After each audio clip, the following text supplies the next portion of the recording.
台南麻豆上分队今早起发生一阵爆炸意外，一名消防员伫咧救护车顶头检查上锁时阵，这个上锁杆仔是熊熊爆炸，地处消防人员以颔棍还个手都有5拍的2度烧烫伤，加在是无生命危险。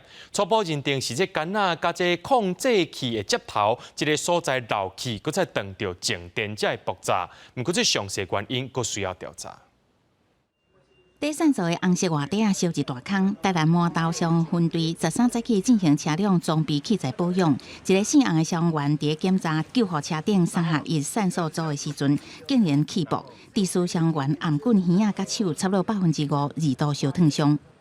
发现同仁那个有轻微烧烫伤，然后也不知道是什么原因哦。我们其他的同仁就赶快把他送到后面那个浴室，赶快用水清洗哦。并做那简单的包扎。车顶阁楼气爆喷出来的火星，现场当时随赶紧协助姓洪的队员膏药送医，好在送医了后人无要紧，中昼已经出院。不过使用年限有5年，今年11月才到期的散锁是安怎无缘无故导火？当时做伙检查的消防员表示，检查时阵发现散锁封袂真麻。气瓶本体嘛，跟那个调节阀的一个衔接的位置产生漏气了，有一些那个气密性的不足的情形。